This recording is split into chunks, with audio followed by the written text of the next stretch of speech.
Hello, dear brethren. My name is John Hillary. Today we'll be focusing on another topic concerning our ongoing series on discipleship, and we'll particularly focus on the cost of discipleship. I know some of you are aware of the cost of discipleship, which is a good thing. From the outset, Jesus' teaching on the cost of discipleship falls precisely at a major turning point in redemptive history in his late earthly ministry.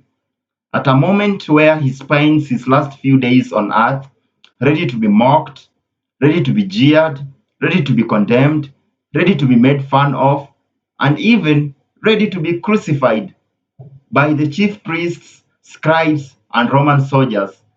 He knew for certain that the great suffering of the cross was waiting for him. And because of that, he made three separate, distinct predictions concerning his death and resurrection. Mark chapter 8, verse 31. And he began to teach them that the Son of Man must suffer many things and be rejected of the elders and of the chief priests and scribes and be killed, and after 3 days rise again. Mark chapter 9, verse 31. For he taught his disciples and said unto them, the Son of Man is delivered into the hands of men, and they shall kill him, and that after he is killed, he shall rise the third day. Mark chapter 10, verses 32 to 33. And they were in their way going up to Jerusalem, and Jesus went before them, and they were amazed, and as they followed, they were afraid.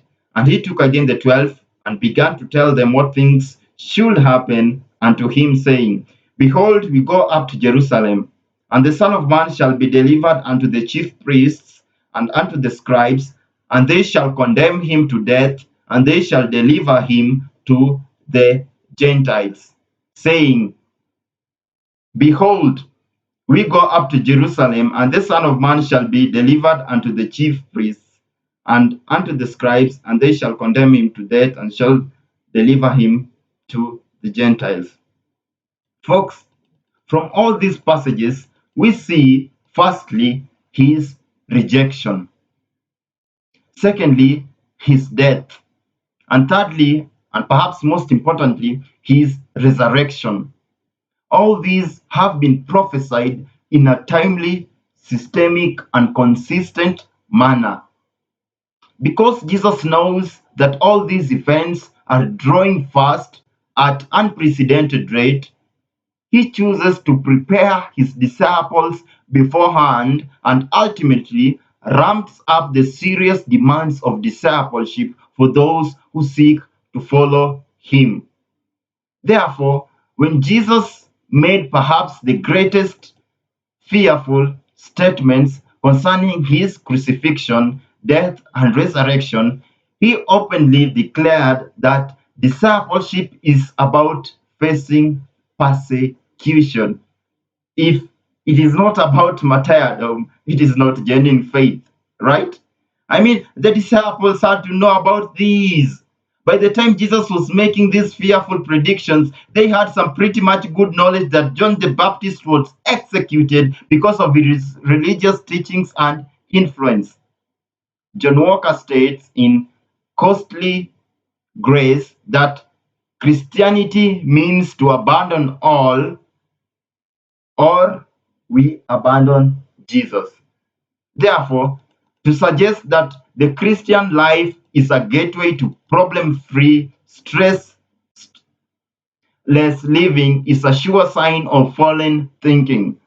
Since our Creator suffered the rejection and agony of the cross, if we are to follow after Him, we must be prepared for the same treatment, right?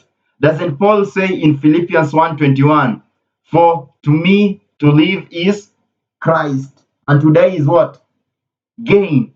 Listen, folks, it got to hold up during times of persecution. This is the basis of the cost of discipleship. A true, genuine, saving faith bears fruits during persecutions. The whole point of the Sermon on the Mount Folks, I don't know any way to better put it except to say that, of course, we should not do anything to provoke persecution, but if we are to suffer for the sake of righteousness, then we must be ready to do so, whatever it takes, because in losing our lives, we will ultimately save it.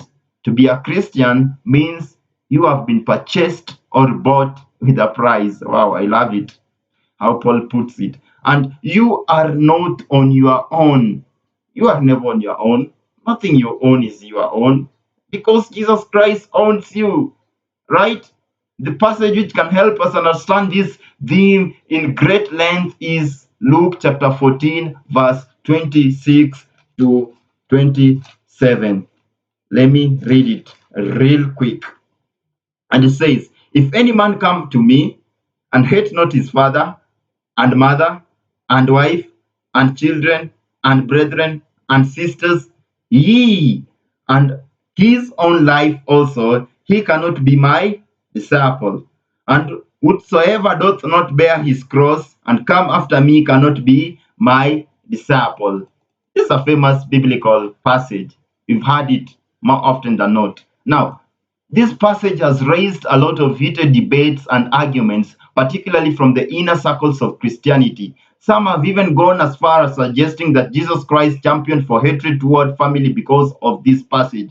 Does Jesus literally mean to hate your father, mother, wife, children, sisters, and even brothers? Of course not. God forbid. In fact, the opposite is true, folks. Jesus was the greatest advocate for love.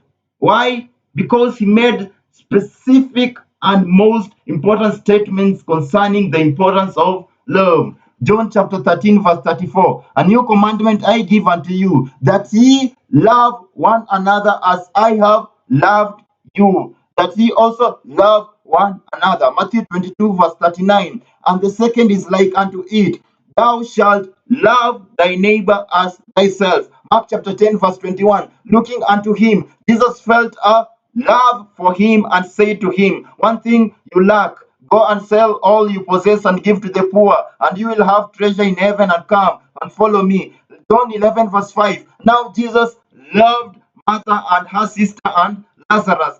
John 11, verse 3. So the sisters sent word to him, saying, Lord, behold, he whom you love is sick. John 11, verse 36. So the Jews were saying, see how he loved him.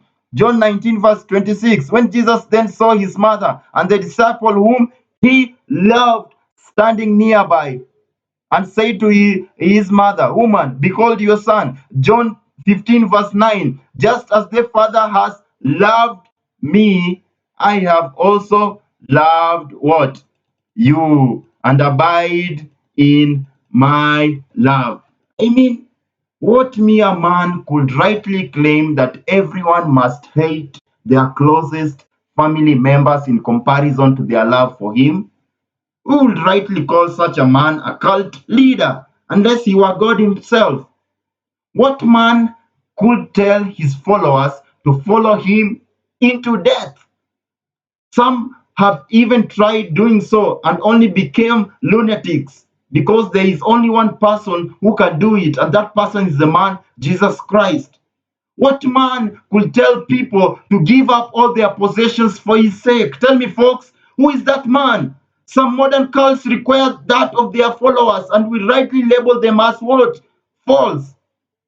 But Jesus could do so without authority. Why? Because he is Lord.